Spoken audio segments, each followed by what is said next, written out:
Mesdames et messieurs, bonjour. Ici Vincent Aurélana-Pepin. Bienvenue à votre bulletin de nouvelles TVCL où nous couvrons toute l'actualité du territoire de Laurentides, d'une partie de l'Anaudière ainsi que d'une partie de l'Outaouais. Et nous commençons cette semaine avec le festibiaire de la municipalité de Mont-Blanc qui sera de retour en force au Parc de la Gare cette année. C'est à la mi-juin, soit les 13 et 14, que les amateurs de bière pourront se rassembler et visiter les kiosques de microbrasseries qui viendront leur faire découvrir leurs produits. Et que dire des spectacles en soirée Help, hommage à The Beatles le vendredi et les colocs ensemble avec des membres du groupe original le samedi. La programmation complète sera dévoilée en avril. Surveillez les publications de la municipalité de Mont-Blanc pour connaître tous les détails et réserver vos dates. La ville de Blainville et la communauté métropolitaine de Montréal demandent au gouvernement du Québec de renoncer au projet de loi 93 qui permettrait l'agrandissement du site d'enfouissement de l'entreprise américaine Stablex. À défaut d'un retrait, elle se réserve le droit d'entamer des démarches judiciaires. Dans une lettre envoyée lundi, la municipalité et la CMM ont informé le procureur général du Québec de leur intention de déposer une requête auprès de la Cour supérieure afin d'obtenir un sursis d'application de la loi et d'en contester la légalité ainsi que la constitutionnalité.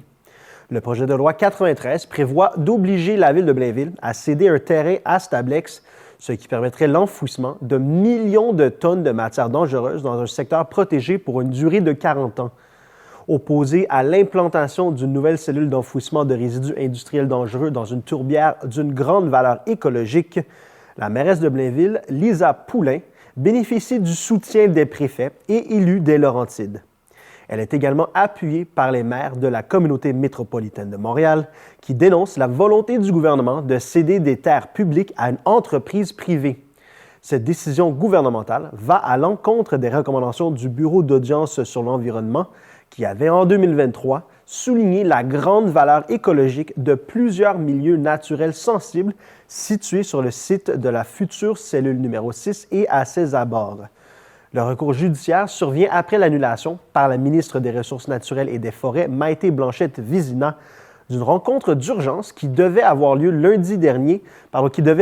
y a quelques semaines avec la mairesse de Blainville afin de discuter de l'agrandissement du site. Pour le président de la Commission de l'environnement et de la transition écologique de la communauté métropolitaine de Montréal, l'opposition au projet est évidente. Il mentionne que l'acceptabilité sociale de ce projet n'est absolument pas au rendez-vous. Le 15 mars dernier, près de 200 citoyens se sont rassemblés devant l'usine de Stablex pour exprimer leur désaccord face au projet de loi en faveur de l'entreprise. L'équipe de Mme Poulain poursuit ses actions de mobilisation en mettant à la disposition des citoyens un outil numérique facilitant l'envoi de courriels aux ministres et députés concernés. D'après les informations publiées sur le site de la Ville, plus de 2000 personnes ont déjà pris part à cette initiative, inondant les élus de messages. En réponse aux démarches judiciaires, le directeur général de Stablex Canada, Michel Perron, a tenu à préciser que Stablex ne produit pas de déchets. Il affirme que l'entreprise constitue une solution environnementale permettant d'éviter que les déchets industriels soient rejetés sans contrôle dans l'environnement. Dans une lettre adressée aux médias, il rappelle que le site de Blainville atteindra sa capacité maximale en 2027 et met en garde contre les risques d'une éventuelle interruption de service qui pourrait entraîner des dépôts illégaux de matières dangereuses. Le gouvernement du Québec détient un terrain voisin du site de Stablex, mais sa superficie est insuffisante comparée à celle du terrain appartenant à la ville de Blainville qui, selon M. Perron, représente la seule avenue viable pour éviter une crise. La Commission de l'aménagement du territoire, chargée d'examiner le projet de loi 93, a déjà entamé ses travaux. La CMM prévoit d'y soumettre un mémoire demandant la réalisation d'un bureau d'audience publique sur l'environnement sur la gestion des matières dangereuses résiduelles au Québec. Selon la CMM, en l'absence d'une évaluation complète des matières dangereuses résiduelles et d'une stratégie claire pour leur gestion à l'échelle provinciale, il serait prématuré d'affecter le terrain de Blainville à l'enfouissement de déchets pour une période de 40 ans, comme le prévoit le projet de Stablex. La ville de Mont-Tremblant informe la population qu'une partie de la rue Limoges sera fermée à la circulation dès le début avril pour une durée d'environ 1 mois. Cette fermeture s'inscrit dans le cadre d'un projet pilote visant à analyser la circulation de transit dans ce quartier résidentiel situé près de la zone scolaire et d'évaluer les impacts sur la fluidité et la sécurité routière. Les données de circulation recueillies serviront à orienter les futures décisions en matière d'aménagement urbain dans ce secteur. Une signalisation conforme au Code de la sécurité routière sera mise en place afin d'assurer une circulation sécuritaire aux abords de la zone concernée. La Ville invite les usagers de la route à respecter la signalisation et à prévoir des itinéraires alternatifs pendant cette période. Du 10 au 20 avril, découvrez Curie-Mercure Expose, une exposition mettant en lumière les talents des élèves de l'école secondaire Curie-Mercure des niveaux 1 à 5 et du programme d'adaptation scolaire. Présentée à la salle Alphonse Desjardins du 10 au 20 avril, cette sélection d'œuvres témoigne de la créativité des adolescents de la communauté, de leur vision de l'art et du monde qui les entoure. La population est invitée à aller admirer leur travail réalisé à partir de techniques et de médiums variés. La Ville est fière de leur offrir cette vitrine et tient à féliciter les élèves ainsi que les enseignants Marianne Despart, Pierrette Saint-Germain et Nathalie Duperron pour leur engagement dans ce projet. Le public est aussi invité au vernissage de l'exposition le jeudi 10 avril de 17h à 19h. À Mont-Tremblant, les sentiers Grey Rocks sont fermés temporairement en raison du redoux et de la pluie des derniers jours qui ont fragilisé le sol. Le chemin d'accès au stationnement a aussi été endommagé et restera fermé jusqu'à ce qu'il soit à nouveau sécuritaire. Les forêts et les cours d'eau jouent un rôle bien plus important que leur simple beauté. Ils régulent le climat, limitent les inondations et préservent la biodiversité. Pour sensibiliser la population à leur importance et aux moyens de les protéger, la Ville de Mont-Tremblant organise une conférence gratuite en collaboration avec Éco-Corridor Laurentien. L'événement aura lieu le jeudi 10 avril à 19h à la salle du Conseil de l'Hôtel de Ville et sera également diffusé en direct sur le site Web. Parmi les sujets abordés, le rôle crucial des corridors écologiques et leur impact sur la faune et la flore, l'importance de préserver les milieux naturels des Laurentides et les options de conservation volontaire pour les propriétaires de terrains boisés. Les citoyens intéressés doivent réserver leur place en ligne sur le site Web de la Ville de Mont-Tremblant. Une période de questions sera prévue pour les participants sur place et en ligne. Rendez-vous le 10 avril à 19h pour en apprendre davantage sur la préservation des écosystèmes de la région. À Mont-Tremblant, en raison des conditions météorologiques et d'une surveillance active du risque d'inondation, certains chemins sont fermés de manière préventive. Le chemin du lac Gina entre le chemin Clément et de la Sablière et le chemin sous les arbres. La Ville de Mont-Tremblant demande d'éviter de circuler dans ces secteurs jusqu'à nouvel ordre. La Ville suit la situation de près et vous tiendra informé des développements. Fidèle à sa politique culturelle adoptée en 2024, la Ville de Mont-Tremblant annonce son intention de concrétiser plusieurs projets porteurs pour renforcer le dynamisme culturel de la communauté. En partenariat avec le programme Entente de développement culturel du ministère de la Culture et des Communications du gouvernement du Québec, ces initiatives visent à promouvoir l'accès à la culture, la créativité et les spécificités locales. Grâce à un soutien financier du ministère pour une somme de 27 250 $ pour 3 ans, complété par une contribution égale de la Ville, 3 projets significatifs verront le jour au cours des prochaines années, visant à enrichir l'expérience culturelle des citoyens de tous les âges pour un budget total de 54 500 $. D'abord, une étude stratégique sur le développement culturel sera réalisée en 2025 dans le secteur village, financée à hauteur de 20 000 $. Cette démarche a comme objectif d'identifier les éléments qui contribuent au dynamisme de ce secteur et de mettre en valeur les attraits touristiques et patrimoniaux, notamment par des événements. D'ailleurs, parmi ces initiatives, un festival de cirque sera organisé dans le secteur village cet été. Plus de détails suivront pour annoncer cet événement qui risque d'être l'un des moments forts de l'été dans le secteur. En collaboration avec la bibliothèque, des animations littéraires sont prévues dans les parcs en 2026 pour sensibiliser les jeunes à la lecture. Des activités d'animation littéraire et un service de prêt de livres pour les aînés seront également organisés en 2027, visant à briser l'isolement et à promouvoir l'accès à la littérature auprès de cette clientèle. Un comité de travail en culture composé d'une dizaine de citoyens et de professionnels engagés accompagnera la Ville dans la mise en place de divers projets. Ce comité travaillera en priorité à développer le plan d'action de la politique culturelle afin de structurer et de pérenniser ces initiatives. Pour en savoir plus sur les initiatives culturelles de la Ville de Mont-Tremblant, consultez Pour en savoir plus sur les initiatives culturelles de la Ville de Mont-Tremblant, consultez la politique culturelle sur le site web de la Ville de Mont-Tremblant. La Ville de Mont-Tremblant modernise la diffusion de sa programmation culturelle et de loisirs dès le mois de mars. Le traditionnel guide loisirs et culture fait peau neuve et est désormais intégré sous forme de cahier spécial détachable au centre du journal local L'Info du Nord, distribué gratuitement sur le territoire. La programmation culture et loisirs demeurera disponible sur le site web de la Ville où elle peut être facilement consultée et téléchargée. Publié à chaque période d'inscription, soit 4 fois par année, ce nouveau cahier spécial offrira une présentation plus simple et épurée des activités, cours et ateliers offerts par la Ville. Grâce à cette nouvelle formule, l'essentiel de la programmation culture-loisirs sera clairement identifié et plus facile à consulter.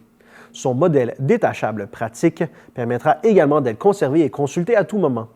Les descriptions complètes des cours, activités et ateliers demeureront accessibles sur la plateforme d'inscription Sport Plus. Avec cette transition, la Ville de Mont-Tremblant poursuit d'un même souffle son virage numérique, suivant la tendance de nombreuses municipalités voisines qui modernisent leur communication. Dans les prochains mois, elle souhaite aller encore plus loin en développant des outils interactifs pour informer les citoyens de manière plus dynamique et plus personnalisée. Ces initiatives s'inscrivent dans les objectifs du plan climat visant à réduire l'empreinte écologique liée à l'impression et à optimiser les ressources municipales.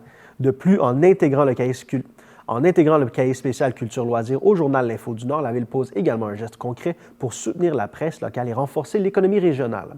La programmation printanière culture-loisirs a été publiée le mercredi 12 mars dans L'Info du Nord de Mont-Tremblant et est en kiosque dans les commerces locaux et tous les bâtiments municipaux. Les programmations des saisons suivantes seront publiées les 4 juin, 27 août et 19 novembre. Pour ne rien manquer des prochaines dates d'inscription et des événements à venir, il suffit de s'abonner à l'infolettre de la Ville ou de suivre sa page Facebook. Du 25 juin au 22 août, le camp de jour de la Ville de Mont-Tremblant revient avec une offre bonifiée pensée pour offrir aux enfants une saison estivale remplie de découvertes, d'aventures et de plaisir. Afin de mieux répondre aux attentes des familles, plusieurs changements ont été apportés à l'offre de services. La Ville de Mont-Tremblant a confié la gestion du camp à Gestion Vincent et Limoges, un partenaire expérimenté sélectionné à la suite d'un appel d'offres rigoureux. Bien que les camps spécialisés ne soient pas maintenus cette année, ce partenariat permettra de proposer une expérience enrichissante à tous les enfants de 14 à 12 ans, axée sur la créativité, la diversité des activités et une meilleure utilisation des infrastructures de plein air. Parmi les améliorations, notons une saison prolongée comptant 8 semaines et 3 jours, une programmation variée et stimulante, ainsi qu'un service d'accompagnement pour soutenir les familles ayant des enfants avec des besoins particuliers, favorisant ainsi une expérience inclusive et accessible à tous et à toutes. De plus, les tarifs ont été ajustés pour offrir un excellent rapport qualité-prix aux familles.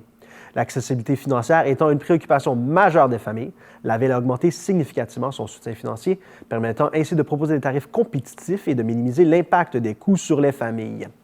Pour les résidents et détenteurs de la carte Accès, le forfait saison complète de 8 semaines et demie est de 499 $ et le tarif hebdomadaire est de 93,50 $.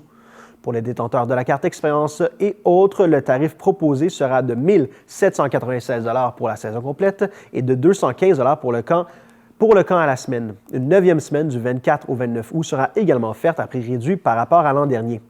Le service de garde sera payable à la semaine ou pour la saison complète de 8 semaines. La grille tarifaire complète sera disponible dès le 26 mars sur le site web de la Ville.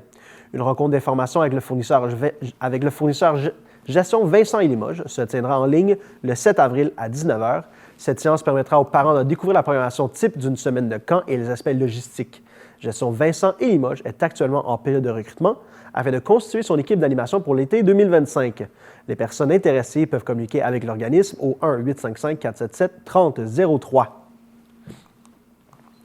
Suite à une analyse approfondie des options envisageables, le Conseil municipal de Val-David a décidé à l'unanimité de ne pas porter en appel la décision de la Cour supérieure du Québec rendue en février dernier, laquelle confirme l'obligation d'exproprier l'ensemble du domaine de la Sapinière. Conscient des préoccupations que cette situation suscite, le Conseil municipal a pour objectif de minimiser les répercussions financières et sociales de cette décision. Dans les mois à venir, la municipalité entamera un processus d'évaluation des terrains et des bâtiments du domaine.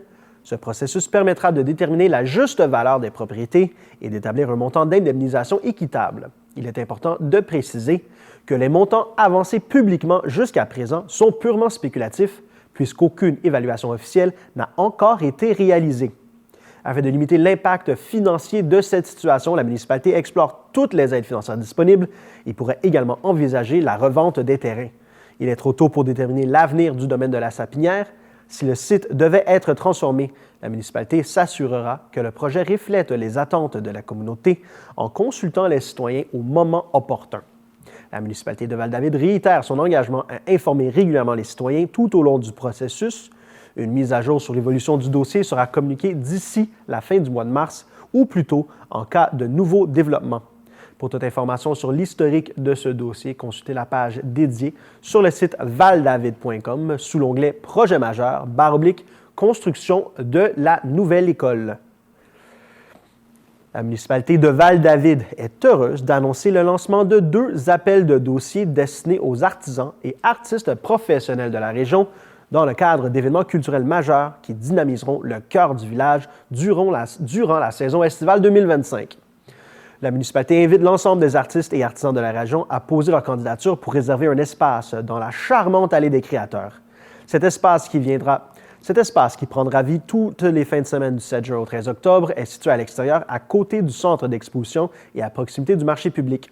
Ce lieu unique permettra aux créateurs d'exposer et de vendre leurs œuvres faites à la main, offrant ici une vitrine de choix pour faire découvrir leur passion, leur savoir-faire et leur créativité. Dans le cadre de la Virée des créateurs, la municipalité lance également un appel à ces artistes et artisans dont l'atelier professionnel est établi sur son territoire. Ce circuit permet aux visiteurs de rencontrer les créateurs, de découvrir leurs pratiques et de visiter leur lieu de création. Ouvert au public les 25, 26 et 27 juillet ainsi que le 1er, 2 et 3 août, cet événement est une occasion unique pour les créateurs d'accueillir les visiteurs directement dans leur atelier. Ils pourront ainsi présenter leur démarche artistique, exposer leurs œuvres et proposer leur création à la vente, offrant aux amateurs d'art une immersion authentique dans leur métier. Tous les détails pour les appels de candidature se trouvent sur le site web de la municipalité du village de Val-David. La municipalité du village de Val-David est fière d'annoncer l'obtention d'une aide financière de 20 000 $ dans le cadre du programme d'aide au projet Stratégie Jeunesse en milieu municipal du ministère de la Culture et des Communications du gouvernement du Québec. Ce financement permettra de lancer un projet de consultation jeunesse visant à cerner les besoins des jeunes et à élaborer un plan d'action afin de mieux répondre aux attentes des jeunes de 12 à 20 ans vivant dans la communauté. Le projet, piloté par le service des loisirs, de la culture et de la vie communautaire de la municipalité, vise à mieux comprendre les besoins et attentes des jeunes de Val-David. Actuellement, un faible taux de participation aux activités proposées par la municipalité souligne l'importance de repenser l'offre de services pour ce groupe d'âge. Le projet inclut la création d'un comité jeunesse, une consultation auprès des jeunes de 12 à 20 ans et la rédaction d'un plan d'action jeunesse qui servira de guide pour l'avenir. Le but est de construire avec les jeunes une programmation des services et des infrastructures adaptées à leurs besoins afin d'enrichir leur expérience et leur engagement communautaire. La consultation jeunesse sera réalisée en collaboration avec divers partenaires communautaires et scolaires de Val-David, dont Espace Ludico, Maison Phoenix et la Bibliothèque de Val-David. Le projet vise à recueillir les témoignages des jeunes ainsi que leurs suggestions et besoins en matière de loisirs, de culture et d'engagement communautaire. Un accompagnement avec un mandataire externe sera mis en place pour garantir la qualité et la pertinence des consultations avec des outils adaptés aux jeunes pour atteindre les objectifs souhaités. Le projet débutera en mars 2025 avec l'appel de candidature pour la formation du comité jeunesse et la mobilisation des parties prenantes. Des sondages seront réalisés sur le territoire au cours des mois printaniers et estivaux. La consultation jeunesse aura lieu à l'automne 2025. Grâce à l'ensemble des données obtenues et en collaboration avec le comité de consultation, un plan d'action jeunesse sera déposé d'ici la fin de l'année 2025. Ce plan intégrera les orientations et objectifs définis en concertation avec les jeunes. La consultation jeunesse s'inscrit également dans les objectifs du plan stratégique municipal 2023-2025 ainsi que dans le cadre de la politique québécoise de la jeunesse 2030. Ce projet s'ajoute aux initiatives déjà en place à Val-David, telles que la piste de vélo Pump Track La Butte à vélo, le skatepark et le programme À go on lit de la bibliothèque. De plus, il vient renforcer les actions recommandées par la politique familiale et aînée de la municipalité pour intégrer davantage les adolescents dans la vie communautaire. La municipalité de Val-David invite tous les jeunes de 12 à 20 ans résidant sur son territoire, ainsi que ceux qui fréquentent la communauté, à participer activement à cette démarche. Ensemble, ils auront la possibilité de façonner un avenir qui leur ressemble à travers des services et des activités qui favorisent leur bien-être et leur implication dans la vie de la collectivité. Pour plus d'informations ou pour participer à la consultation, les jeunes peuvent consulter le site Internet de la municipalité du village de la Val-David à valdavid.com ou se rendre à la bibliothèque de Val-David. Revenez-nous après la pause.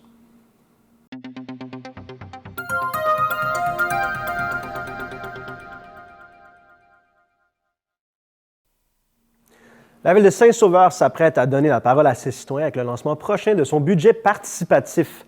Une somme de 260 000 $ a été réservée pour ce projet, permettant aux résidents de proposer et de voter pour des initiatives qui façonneront leur communauté. Mais qu'est-ce qu'un budget participatif? Il s'agit d'un processus démocratique où les citoyens décident directement de l'utilisation d'une partie du budget municipal. Cette démarche favorise la transparence, la participation citoyenne et permet de répondre plus efficacement aux besoins locaux. À titre d'exemple, parmi les projets qui pourraient être proposés, on retrouve la création d'une murale collective pour embellir le centre-ville, l'installation de panneaux solaires sur le toit d'une école, la modernisation de la bibliothèque publique, l'aménagement d'une via ferrata sur la paroi du Cap Molson, l'organisation de marchés de Noël en hiver et de marchés publics en été. Les citoyens de Saint-Sauveur pourront bientôt soumettre leurs idées et voter pour leurs préférés. Restez à l'affût sur la page Facebook de la Ville de Saint-Sauveur et sur le site web vss.ca pour ne rien manquer du lancement de la consultation. Suite à l'adoption de sa politique d'exposition temporaire d'œuvres d'art, la Ville de Saint-Sauveur lance son premier appel à projet auprès des artistes en art visuel pour exposer leurs œuvres dans les espaces municipaux. Cet appel à projet cible les artistes professionnels, semi-professionnels et non professionnels domiciliés sur le territoire de la MRC des Pays d'en haut et exerçant leur art sur ce même territoire. Les expositions, prévues de septembre à décembre 2025 et de janvier à avril 2026 dans le hall de l'Hôtel de Ville, le Chalet Pauline Vanier et la bibliothèque, visent à offrir aux artistes locaux une plateforme et à développer une programmation annuelle dédiée à la diffusion des arts visuels. Les projets soumis peuvent appartenir aux disciplines des arts visuels et des arts médiatiques tels que la peinture, la photographie, les techniques mixtes, la sculpture, la gravure, les arts graphiques et les nouveaux médias. Les œuvres 2D, 3D et les installations sont acceptées sous réserve de l'espace disponible et avec un nombre maximum de pièces. Les artistes souhaitant proposer un projet doivent remplir le formulaire de candidature accompagné des documents suivants.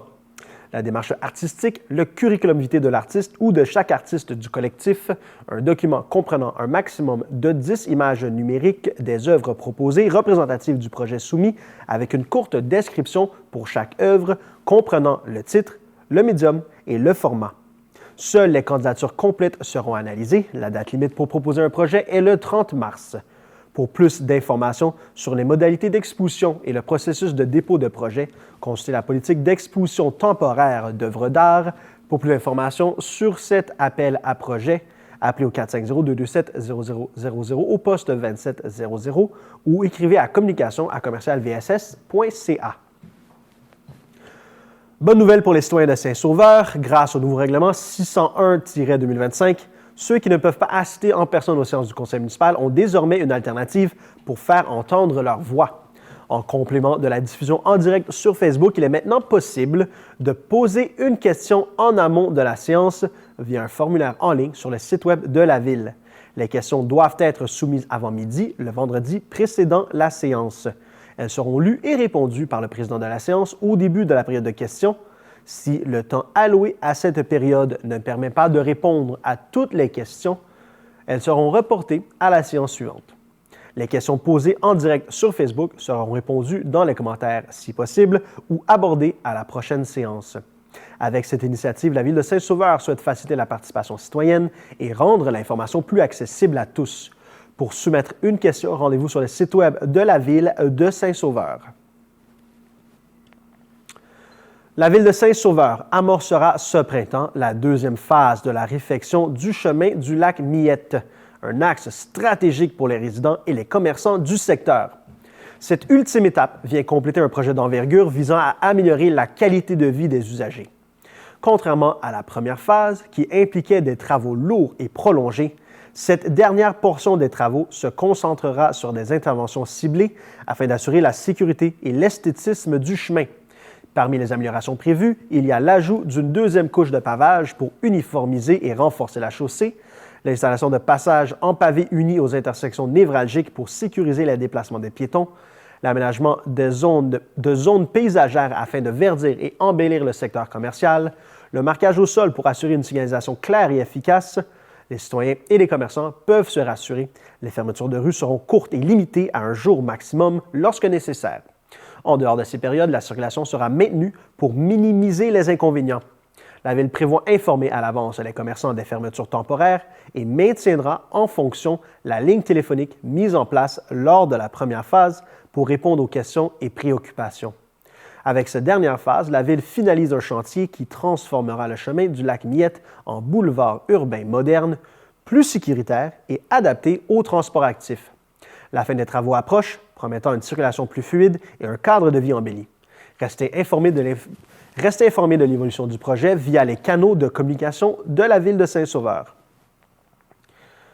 La Ville de Saint-Sauveur est fière d'avoir obtenu en janvier dernier la certification Municipalité éco-consciente, une distinction décernée par le programme Municipalité éco-connectée d'Éco-Corridor Laurentien.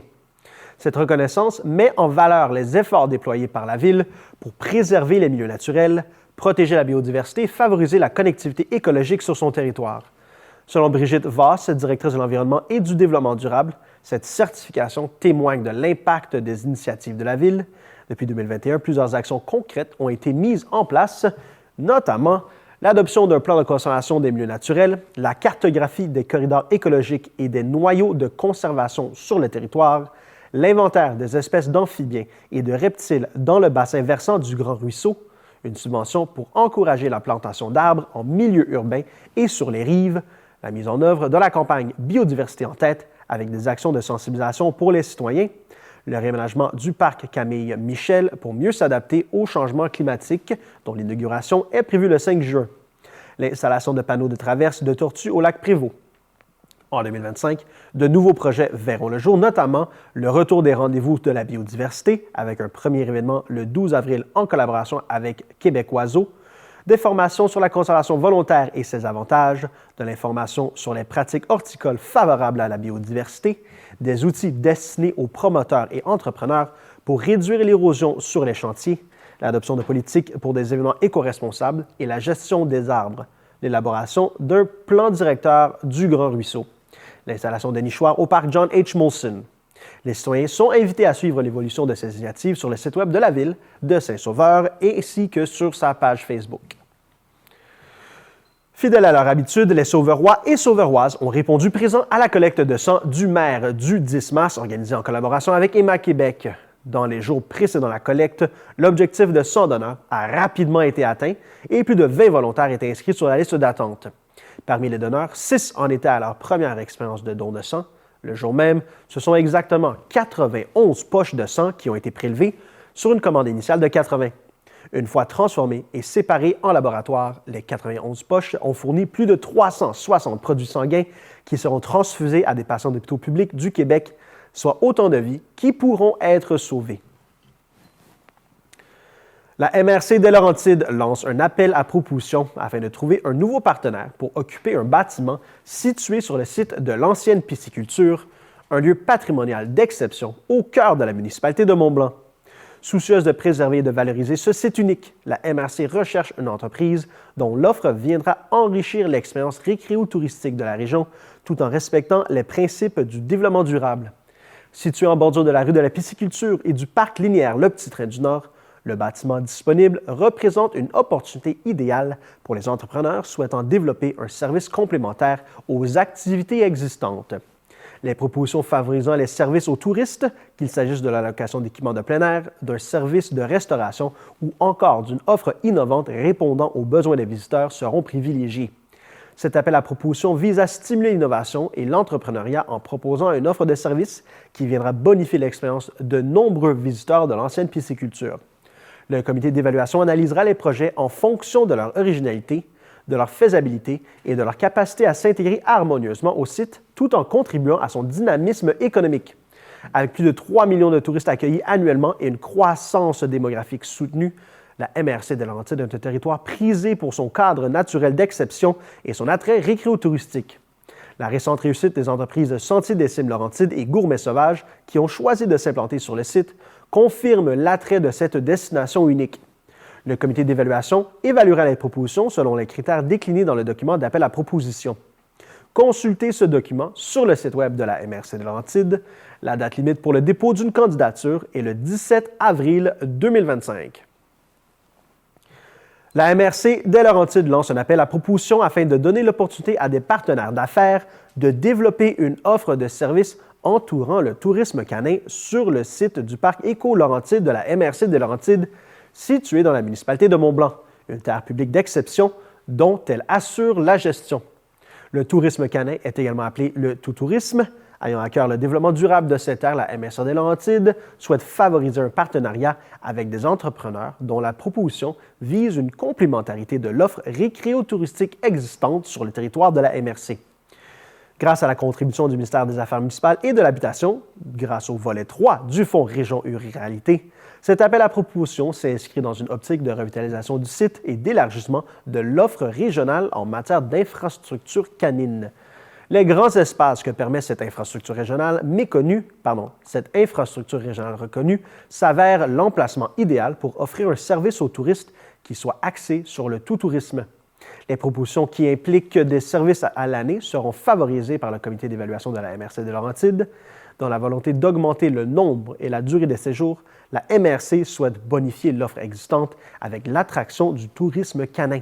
Déjà 2 locataires sont présents sur le site du parc Éco-Laurentide, soit les entreprises Les Refuges Perchés et Utopia. Le comité d'évaluation, composé des membres du comité signature innovation de la MRC de Laurentides, assisté d'un conseiller en développement économique, évaluera les propositions selon les critères déclinés dans le document d'appel à proposition. La clôture de l'appel à proposition sera le jeudi 17 avril 2025 à 15 h. Consultez le document de référence et téléchargez le formulaire de dépôt d'une proposition sur le site web de la MRC des Laurentides. Pour plus de détails, contactez Audrey Sanschagrin en écrivant à sanschagrin à commercial mrclaurentide.com.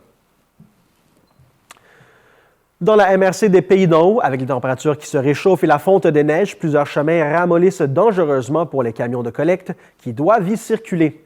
Afin d'éviter la création d'ornières dans votre rue, les propriétaires de chemins privés ou les résidents de chemins de terre sont invités à communiquer avec la ligne InfoCollecte s'ils souhaitent suspendre la collecte de matières résiduelles sur leur rue durant la période de déchelle. Les bacs peuvent alors être placés à l'entrée du chemin pour être collectés. Pour plus d'informations, communiquez avec la ligne InfoCollecte en complétant le formulaire de requête disponible sur le site web de la MRC des Pays d'en haut.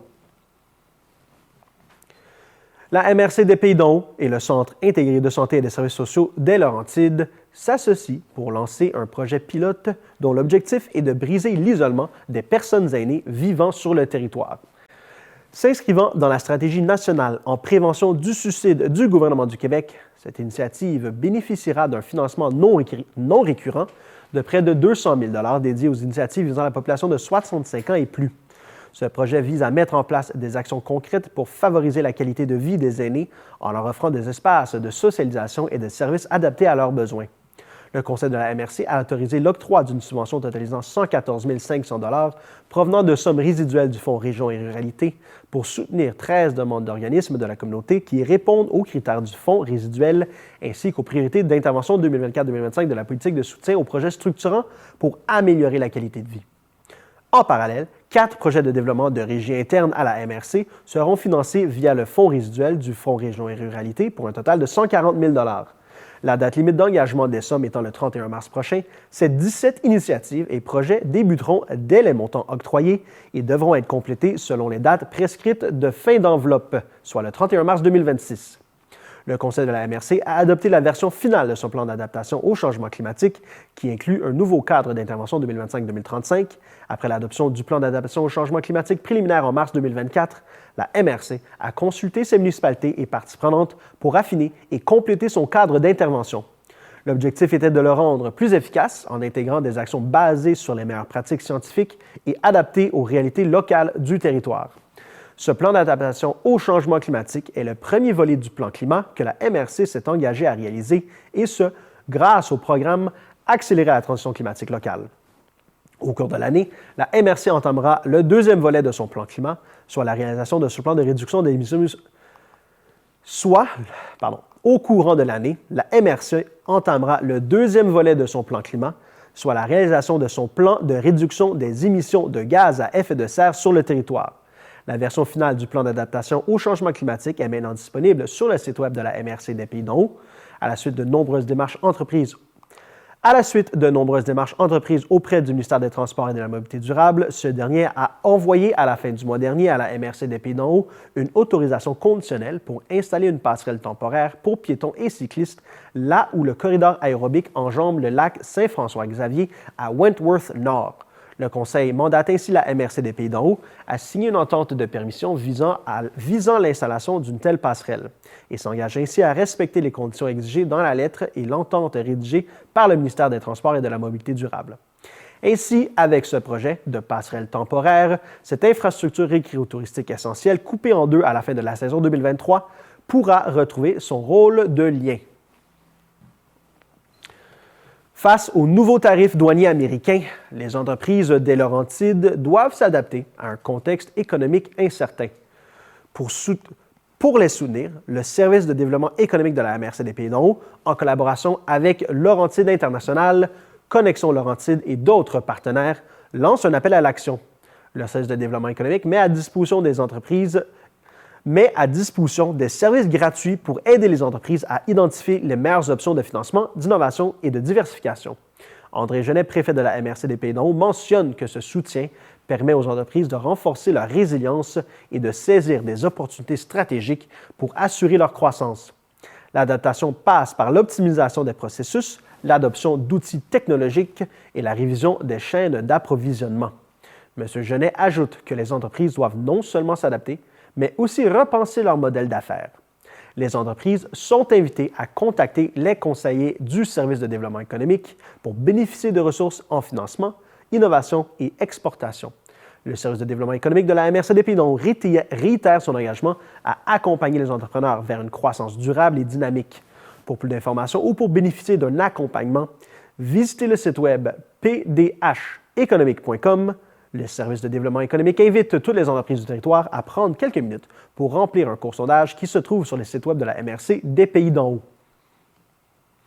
En raison des conditions météorologiques, la MRC d'Antoine Labelle demande aux motoneigistes et autres usagers du parc linéaire Le Petit Train du Nord de respecter l'interdiction d'utilisation du tronçon situé sur le territoire de la MRC, soit du km 112 dans la municipalité de la Macasa jusqu'au km 200 à Mont-Laurier. Cette fermeture est effective dès maintenant. La priorité de la MRC est d'assurer un environnement sûr et accessible à tous les utilisateurs. Ainsi, les travaux d'entretien sur l'infrastructure doivent être réalisés au printemps en vue de la réouverture du Petit Train du Nord aux activités estivales. Cette ouverture, dont la date est indéterminée à ce jour, sera effective lorsque l'inspection et le nettoyage de la piste seront finalisés. D'ici là, toute circulation est strictement interdite sur le parc linéaire afin de prévenir tout incident. La MRC d'Antoine Labelle annoncera l'ouverture estivale lorsque prescrite. La MRC remercie tous les utilisateurs de respecter ces consignes qui visent la conservation et la pérennisation des infrastructures du parc linéaire, ainsi que la sécurité des travailleurs et des usagers. Le Service de gestion intégrée des ressources naturelles de la MRC d'Antoine Labelle lance un appel de projet dans le cadre du programme d'aménagement durable des forêts, volet intervention ciblée. Cet appel de projet se déroule du 3 mars au 11 avril et vise l'aménagement forestier dans la région des Laurentides. Dans le cadre de l'entente de délégation concernant la gestion du programme d'aménagement durable des forêts du ministère des Ressources naturelles et des forêts pour la grande région des Laurentides, dont le renouvellement a été annoncé en octobre dernier, la MRC lance cet appel de projet afin d'identifier les projets régionaux à réaliser. Rappelons que l'entente regroupe 4 MRC, dont Antoine Labelle, des Laurentides, des Pays d'en Haut et d'Argenteuil. Ces dernières ont désigné la MRC d'Antoine Labelle à titre de délégataire pour organiser la mise en œuvre du programme d'aménagement durable des forêts pour un 4e mandat de 3 ans.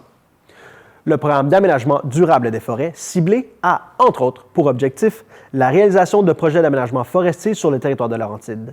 Dans le cadre de l'appel de projet pour l'année 2024-2025, les dossiers admissibles Les dossiers admissibles sont les projets permettant de documenter les différents enjeux liés aux préoccupations des tables de gestion intégrée des ressources et du territoire afin d'appuyer les décisions et les orientations reliées à la planification forestière. Les projets de réalisation de travaux d'aménagement forestier sur les terres publiques intramunicipales. Les projets de maintien et d'amélioration du réseau de chemins multi-usages pour les divers utilisateurs des terres, les projets d'accompagnement des initiatives et de soutien à l'organisation d'activités visant à favoriser l'aménagement forestier et la mise en valeur de la ressource forestière. Les promoteurs intéressés à déposer un projet doivent d'abord consulter le guide du promoteur et ensuite soumettre une demande en remplissant le formulaire prévu à cet effet. Les demandes complètes doivent être transmises par courrier électronique à A.Guérin, à commercial.mrcantoinenabel.qc.ca avant le 11 avril à midi.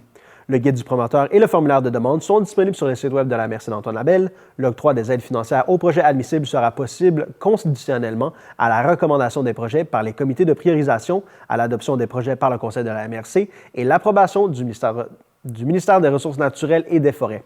Pour toute question ou information supplémentaire concernant l'appel de projet, les promoteurs sont invités à contacter le service de la gestion intégrée des ressources naturelles de la MRC au 819-623-3485 au poste 601 ou à l'adresse a.guérin@mrcantoinenabel.qc.ca. La MRC d'Antoine Labelle a lancé son 8e appel de dossier dans le cadre de la politique de soutien aux organismes culturels visant à aider financièrement les organismes culturels pratiquant leurs activités sur son territoire. Les organismes admissibles ont jusqu'au 3 avril pour déposer un projet. Pour cet appel de dossier, le Conseil de la MRC octroie une enveloppe budgétaire de 20 000 $ dans le but de soutenir les organismes culturels de la région dans leurs activités.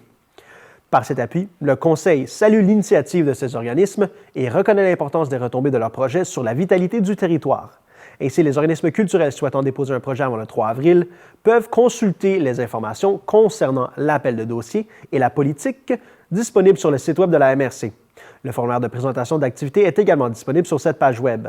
Adopté en 2017 et mis à jour en 2023 afin de répondre aux axes, orientations et objectifs de la nouvelle politique culturelle et patrimoniale de la MRC, la politique de soutien aux organismes culturels a pour mandat de soutenir et de valoriser le milieu culturel local. Elle a également pour but de répondre équitablement aux demandes d'aide financière des organismes culturels.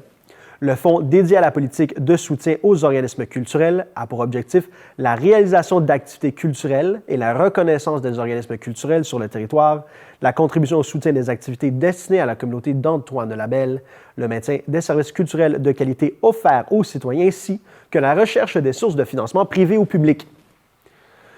Pour plus d'informations et pour un soutien dans le dépôt de leurs demandes, les organismes culturels sont invités à communiquer avec l'agente de développement culturel et du territoire de la MRC d'Antoine Labelle, Dominique Gagné-Sopper, par téléphone au 819-623-3485 au poste 112 ou par courriel à l'adresse culture@mrcantoinenabel.qc.ca.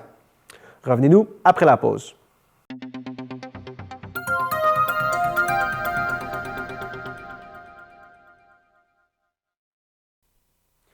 La MRC d'Antoine Labelle, conjointement avec l'organisme École au champ, offrira des animations scolaires à la ferme et aux écoles primaires du territoire.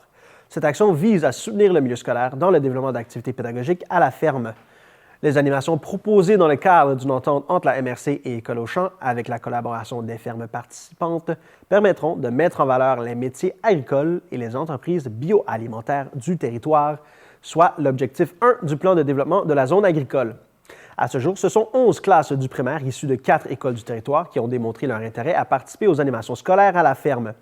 Prévues au printemps 2025, celles-ci incluront d'abord une visite des installations par l'agriculteur hôte qui présentera sa production, ses équipements, son fonctionnement, de sorte que les élèves créeront des ponts entre le contenu de leur assiette et la ferme.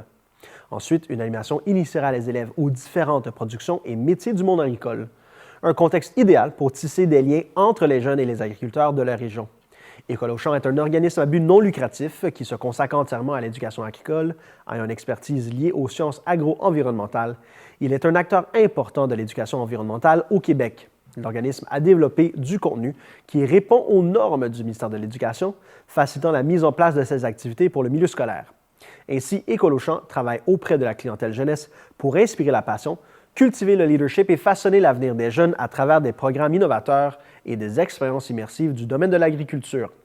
Si vous êtes un professionnel du milieu de l'éducation et aimeriez offrir ces animations dans votre établissement scolaire, contactez la chargée de projet en développement agroalimentaire de la MRC d'Antoine-Labelle, Nadia Brousseau, au 819-623-3485 au poste 213 ou par courriel à pdza@mrcantoine-labelle.qc.ca.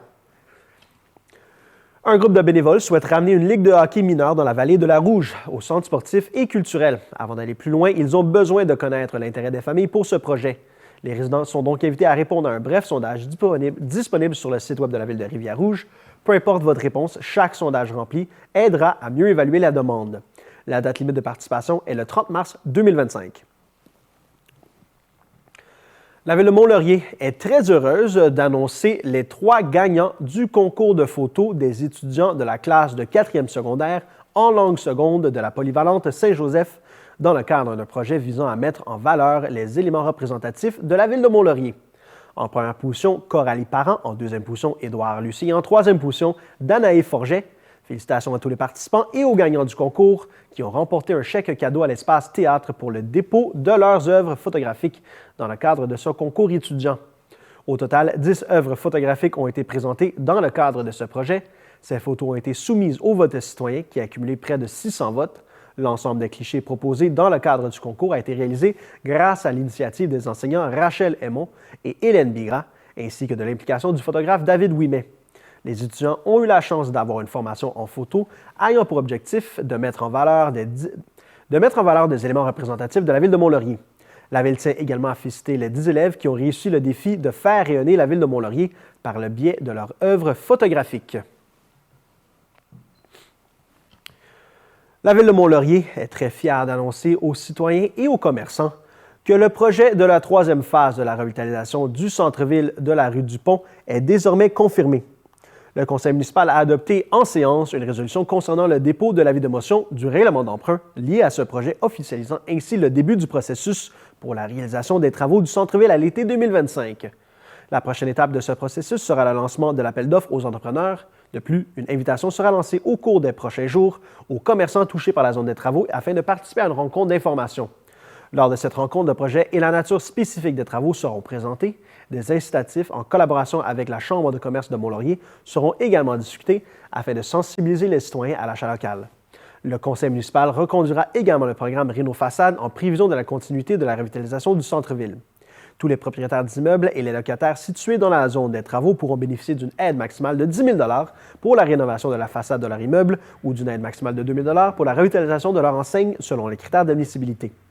Rappelons que la réalisation de cet important projet socio-économique est l'une des actions spécifiques du plan stratégique 2019-2025 dans le volet développement du territoire et mode de vie de la Ville de Mont-Laurier. La Ville de Mont-Laurier est fière d'annoncer qu'un montant de 6 184 $ a été remis à Centraide Haute-Laurentide à l'issue de sa campagne annuelle de collecte de fonds auprès des employés municipaux. Grâce à leur engagement et à leur générosité, cette contribution viendra soutenir plusieurs organismes locaux qui œuvrent pour le bien-être des personnes en situation de vulnérabilité de la communauté.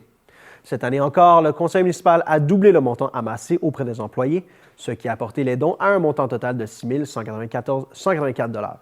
La Ville remercie chaleureusement tous ceux et celles qui ont participé à cette collecte et réitère son engagement envers la solidarité et l'entraide dans la région. La Ville de Sainte-Agathe-des-Monts réaffirme son engagement envers la communauté en offrant un soutien financier aux organismes locaux et à la jeunesse sportive. Lors de la séance du conseil municipal du 18 mars dernier, plusieurs bourses ont été remises à des étudiants athlètes afin de les encourager dans leur parcours sportif. Parmi les récipiendaires, Maori Larivo du Collège Lionel Groulx a reçu une bourse de 300 $ pour sa participation au volleyball à l'échelle provinciale. Louis Perron et Julien Desjardins de l'Académie de La Fontaine ont reçu chacun 500 $ pour leur performance au niveau national. Zach Bourgeois de la Polyvalente des Monts a été récompensé par une bourse de 600 $ pour sa participation à des compétitions internationales de golf. Enfin, Henri Foisy de la Polyvalente Saint-Jérôme a reçu 300 $ pour son implication dans le hockey provincial. La Ville de Sainte-Agathe-des-Monts et la municipalité de Sainte-Lucie-des-Laurentides annoncent la signature d'une nouvelle entente intermunicipale en matière de loisirs. Cette initiative vise à faciliter l'accès aux infrastructures sportives et récréatives pour l'ensemble des citoyens de Sainte-Lucie-des-Laurentides. Adoptée lors de la séance du conseil municipal de mars dernier, cette entente permettra aux résidents de bénéficier d'un accès privilégié à plusieurs installations sportives de Sainte-Agathe-des-Monts, incluant le centre sportif d'Amiens-Étu pour le patinage et le hockey, le gymnase Fleur-des-Neiges pour le pickleball, la polyvalente des Monts pour le badminton, les terrains de tennis municipaux et le terrain extérieur du centre sportif pour le soccer. La plage Major également. Une entente similaire avec la municipalité de Val-David est en cours de finalisation et devrait être officialisée le 9 avril prochain. Les résidents des municipalités concernées peuvent consulter le site Web de leur ville pour connaître les modalités d'accès aux infrastructures et activités offertes.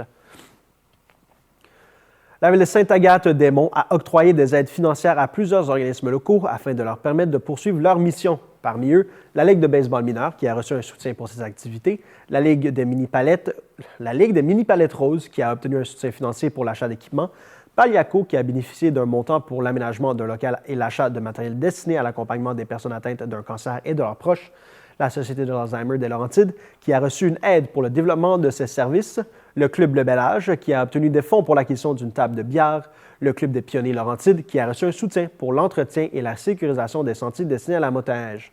Par ces actions, la Ville de Sainte-Agathe-des-Monts réaffirme son engagement à favoriser le développement du sport et du dynamisme communautaire, consolidant ainsi l'identité et la vitalité du territoire. Revenez-nous après la pause.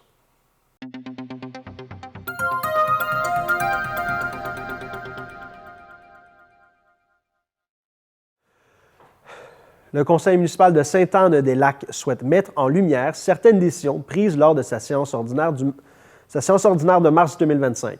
D'abord, une aide financière de 1 000 $ est octroyée à l'Amicale et de 3 000 $ à la Maison de la Famille. Le conseil a également convenu d'un financement temporaire pour des dépenses en immobilisation et un emprunt de 2 millions de $ pour des travaux municipaux à divers endroits de la municipalité. Ce montant permettra à la municipalité de procéder à des travaux de voirie pour la réfection et la construction de chemins sur le territoire. Le chantier planifié pour 2025 est le chemin des Pinsons. Aussi, la municipalité souhaite effectuer un emprunt pour réaliser une étude d'évaluation de la sécurité du barrage du lac Parent, dont la somme évaluée est de 128 500 $. Également, depuis l'événement de participation citoyenne du 26 octobre dernier sur le projet de l'Hôtel de Ville et de l'espace bibliothèque, la municipalité a obtenu un délai pour la subvention du programme d'amélioration et de construction d'infrastructures municipales.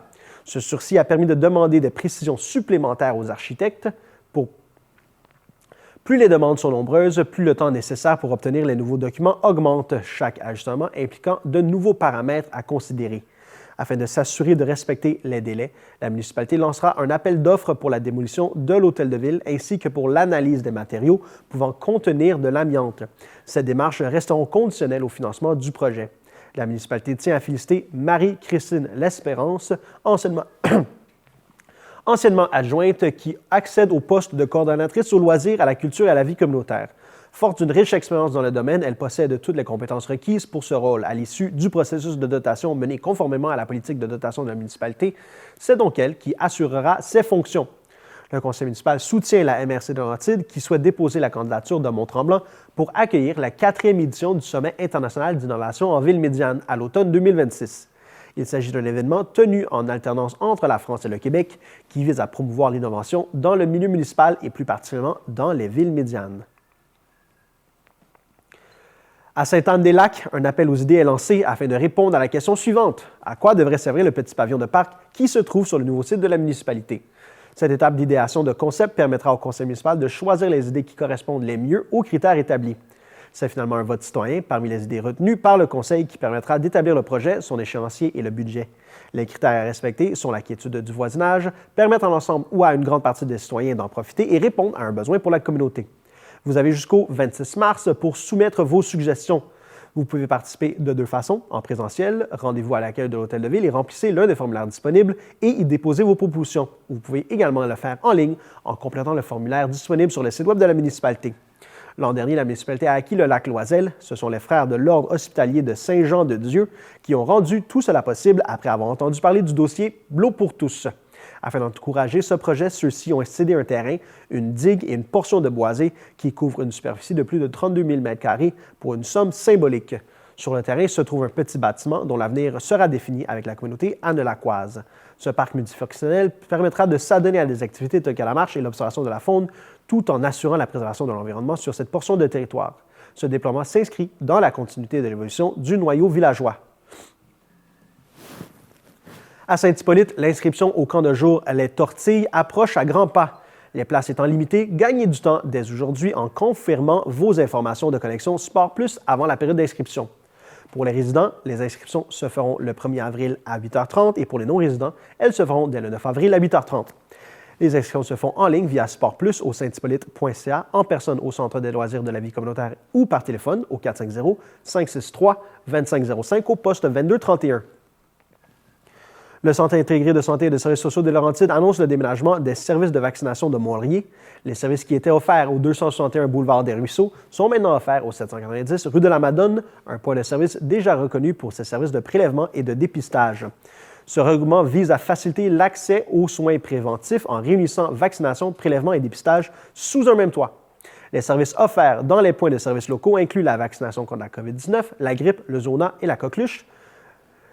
Vous pouvez mettre le dépistage de la COVID-19, de la grippe, du cancer colorectal et du streptocoque de groupe A et les prises de sang de prélèvement d'urine et de sel.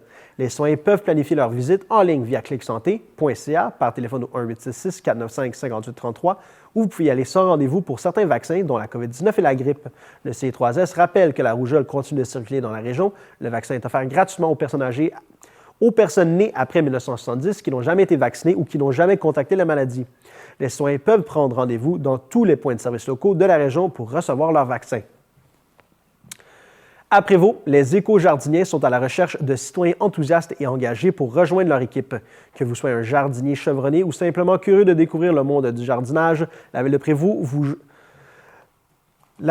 vous invite à vous joindre à ce projet de jardin collectif. Si vous êtes curieux ou curieuse, écrivez à écojardinier.prévost@gmail.com. Le pissenlit est l'une des premières sources de nourriture pour les insectes pollinisateurs et est essentiel à leur survie. Ce printemps, la Ville de Prévost vous invite à vous mettre au défi de retarder la tonte des pissenlits sur votre terrain afin de donner un petit coup de main aux pollinisateurs. De son côté, la Ville de Prévost repoussera la tonte durant le mois de mai sur certaines portions de ses terrains municipaux. Les citoyens et commerçants sont eux aussi invités à emboîter le pas et à participer à cette initiative environnementale. Dès le 1er avril, des affiches à l'effigie du défi pissenlit seront distribuées gratuitement à l'Hôtel de Ville, à la Bibliothèque municipale et au bureau du service de l'environnement. Les participants au défi pourront ainsi afficher fièrement leur appui au mouvement. Voilà, c'était tout cette semaine pour votre bulletin de nouvelles TVCL. Je vous remercie d'avoir été à l'écoute. À la semaine prochaine.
Try to